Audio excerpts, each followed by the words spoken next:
So the Tesla stock rally continues to go on. And in fact, if we take a look at what Tesla has done year to date, Tesla is in fact up almost 153% just in the year of 2023 alone. Now, about a week ago on my YouTube community post, I mentioned how Tesla is one of the most shorted mega cap growth names out there in the stock market. And so with Tesla stock continuously rallying, this means that short sellers are in for a lot of pain. In fact, a recent news article from MarketWatch said that Tesla's short sellers are down billions of dollars after the stock just continues to go up. So with that said, we have to do a prayer for the short sellers of Tesla. May they rest in peace, and also say hi to Harambe for me.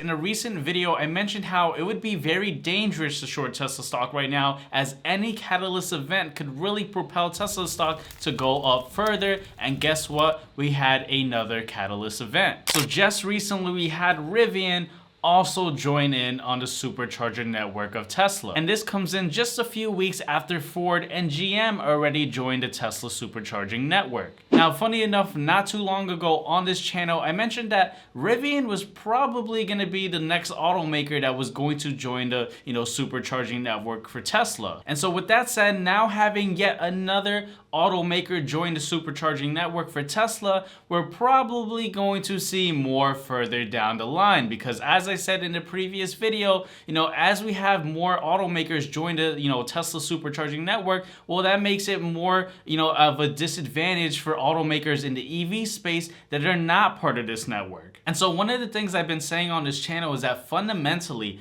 Tesla is very well positioned in the EV automaking space. And this is why, I'm very bullish for Tesla in the long term, right? This is why I keep saying, I don't plan on selling Tesla in my long-term portfolio. And in fact, I'm looking to buy more shares of Tesla, but unfortunately, there's no buying opportunities. Because one of the things I keep saying is, hey, when Tesla pulls back and there's a dip, and then after there's confirmation of the dip, that's when I plan to, buy more shares of Tesla in my long-term portfolio. But honestly, with Tesla rallying up so much, I don't even have an opportunity to buy in more. Of course, I don't want to keep buying as Tesla just keeps going up. I want to wait for that, downtrend, right? As Warren Buffett says, you want to be fearful when everyone's greedy, and greedy when everyone's fearful. However, there hasn't been much fear as Tesla just keeps going up. Now, one of the things I also talk about on this channel is looking at things from a short-term perspective. See, I'm exposed to Tesla in my long-term portfolio, but I also have a short-term trading account, right? Now, again, investing and trading are two separate vehicles, and you shouldn't mix them, right? And so I'm not touching Tesla or doing anything in my long-term portfolio because, of course, I'm not buying or selling, right? But when it comes to my short-term portfolio,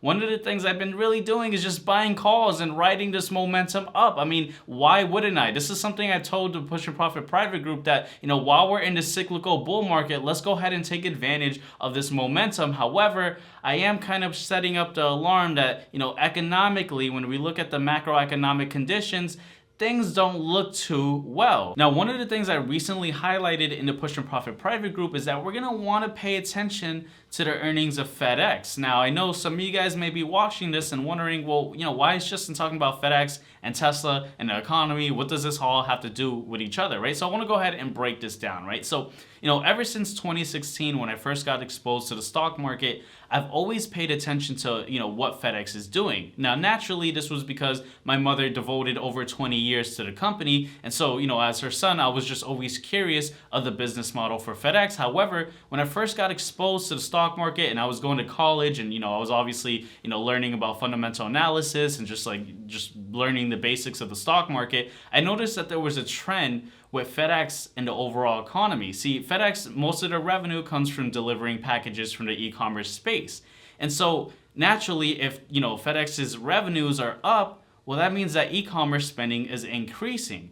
And naturally, e-commerce spending would only decrease for two reasons, right? Either people don't have money to spend, or people are not shopping online, right? And so recently, the earnings that we saw for FedEx, we saw that FedEx actually beat their earnings, but they had a weaker forward guidance and they're actually down on revenue, right? And the reason they're down on revenue is because consumers are not ordering online as they used to before. Now, it's not because people are not online as often. In fact, people are using the internet much more, especially since the pandemic accelerated that trend. And so what this means is that the consumer pockets are weakening. And so with the consumer pocket weakening, well, this could reflect and bleed into Tesla. Now, I know you guys might be thinking, whoa, that's a far stretch over here. But here's the thing.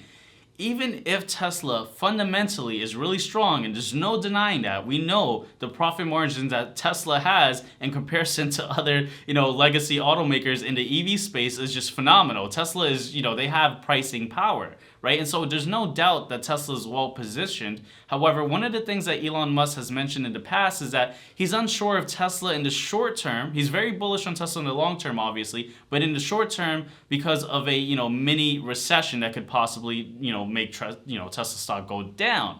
And so we're kind of seeing, the footprints, or I don't know what's a good analogy, but we're kind of seeing the beginning of consumer pockets weakening, right? Reflecting in, less spending online. And so that could trigger into, less car purchases. Even if Tesla fundamentally is very strong, if people just don't have money, along with the fact that, car loans, their interest rates are at the highest they've been in a long time, well, this could cause Tesla, to actually trend downwards, even if fundamentally they're well positioned and better than any other, EV automaker, right? And so this is why, really I'm kind of starting to just lay it out there to the Push and Profit private group. Yes, let's go ahead and take advantage of this momentum, but let's obviously not be oblivious to, what's going on in the background. We're kind of seeing a lot of pain come in. And one of the things I've also mentioned in my recent video, just right before this video, is, the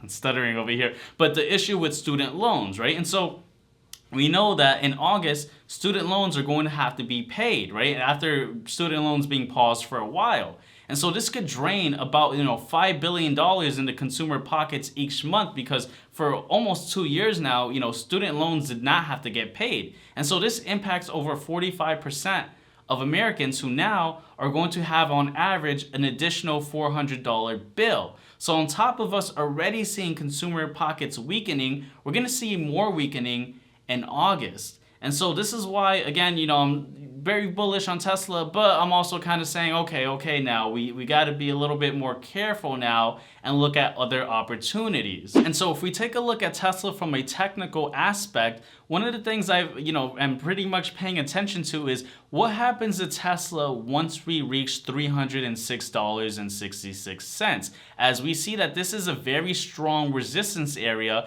and there seems to be more volume by price in this area, which typically results in either a support or resistance area. And so although, again, let's take advantage of the rally, we're also coming close to this area that we want to pay attention to, as things may eventually flip around. And so looking at things from a long-term perspective, if things do end up flipping around for Tesla, well, this is actually great, because this also gives us an opportunity for long-term investors to actually buy the dip in Tesla when the opportunity is presented. But as a trader looking at things from a short-term perspective, we could possibly continue to rally up, this rally a little bit more, especially if shorts get squeezed out, and then have another opportunity to, see if Tesla starts coming down and see if we could trade that trend, right? But with that being said, guys, I don't want to make this video too long. If you guys want more insight on what stocks I'm looking to trade or invest in long term, make sure to check out the first link in the description of this video, because the first link is going to be a link for the Push and Profit private group, where you have access to my daily briefings,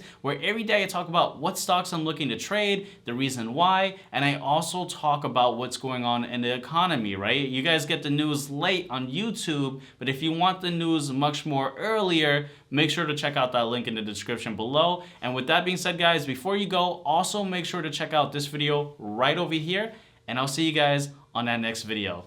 Take care, guys.